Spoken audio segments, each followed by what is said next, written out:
10 famous mansions that everyone refuses to buy. Mansions have long been associated with aristocratic wealth and status. Would you be willing to accept one if it was given to you for free? They are quite expensive to maintain on their own. But did you know that there are mansions that no one wants to buy, even if they're literally sold for $1?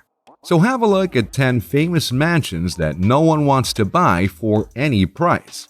Stay tuned and prepare to be stunned as you learn that one of these mansions is owned by a famous star, yet you wouldn't pay 50 cents for it. Like, subscribe to Wealth Zone, and let's go! Buyer is required to make all remediations before. Number 1. The $10 Mansion.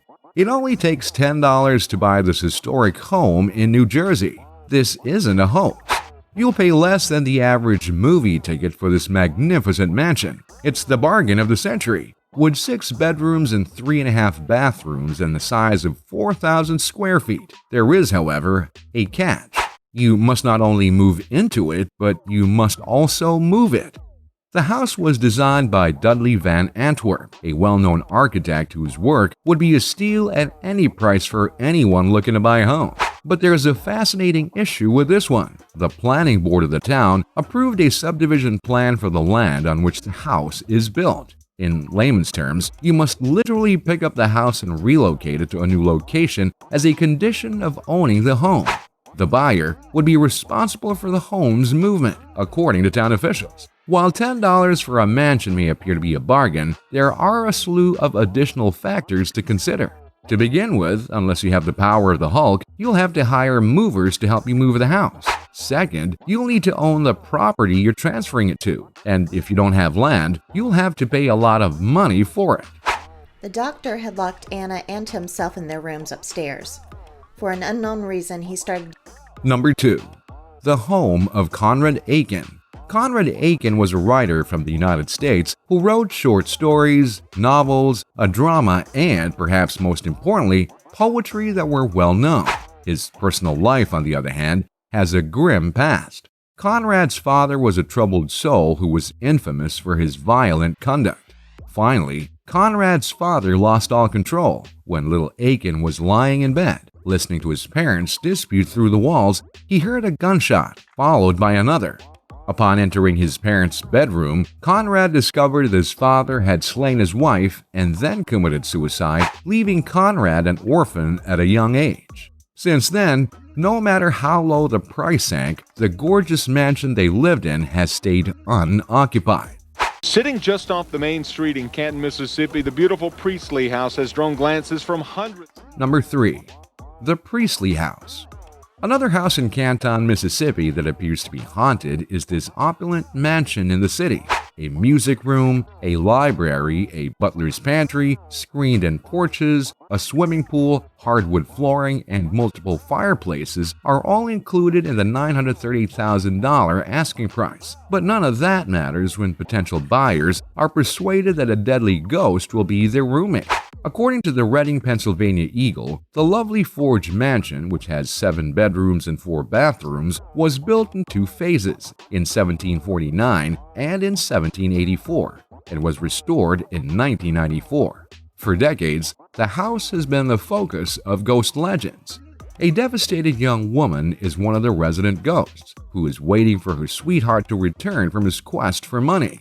The road leading up to the mansion is haunted by her sweetheart, who was killed when he was thrown from his horse as he sought to return to her. In addition, the property is said to have been built on a Native American burial ground, adding to the terror story. Built in 1915 for really the coming together of 2 fortunes, the Shed fortune. Number 4. Schwepp Mansion, Lake Forest, Illinois. In its 100-year history, Schwepp Mansion has entertained a number of royals and nobles, including the Duke of Windsor. It has 12 bedrooms, 11 bathrooms, and a 400-foot-long beach. Our regal mansion was put on the market for $18 million after being lavishly refurbished. Over the last 10 years, its price has plummeted by about half, given that a couple who once owned the place had died in the mansion, with the husband shooting himself. It didn't take long for the haunting stories to begin. given that the house was abandoned for nearly 50 years. Number 5. Matt Lauer's Waterfront Estate. Since 2019, Matt Lauer's waterfront estate has been valued at $44.8 million in the Hamptons in New York. Richard Gere sold this property to the former journalist and NBC anchor Matt Lauer. Since scandals and other murky situations have torn his personal and professional life apart, no one will touch any of the properties he wants to sell. After the claims surfaced, even the company in charge of selling the property took it down. Number 6. Granite Loma. Since 2017, Granite Loma has been valued at $40 million, which is located in Lake Superior, Michigan. The founder of General Motors formerly owned this huge lodge. However, due to its isolated location, the cost of maintaining a 100-year-old mansion and other issues, it remained vacant for decades. Number 7. The Starrett Mansion. George Starrett, a contractor, built this mansion as a gift to his wife in 1889. It used to be a boutique hotel and a bed and breakfast, but it's currently being marketed as a home. Ghost stories, however, have tainted the reputation of this possible dream home.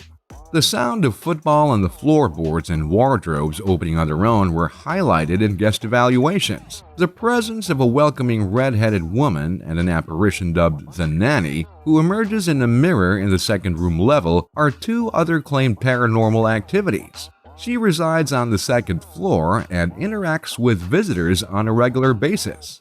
In this place with a lot of stuff removed too, like who knows what could be missing that we don't even know about. Number 8. Linwood Hall.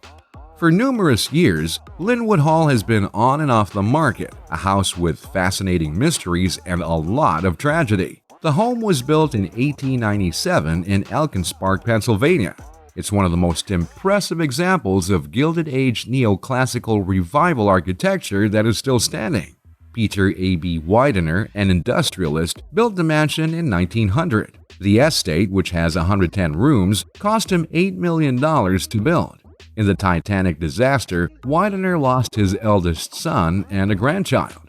After Widener's death, no one in his family wanted to take over the house. In 1948, the mansion was sold for $130,000. The last owner was a shady head of a Korean church who tried but failed to call it a seminary in order to save money on property taxes. Maintenance costs between $3 and $7 million every year, according to real estate professionals. Number 9. Tudor-style homes. In Boston, Edison, Detroit, residences in the Tudor style were listed for $1,000. Unbelievable! The city owns all of these mansions, which include 7 bedrooms, 69 windows, and an indoor fountain, and are located in an abandoned region.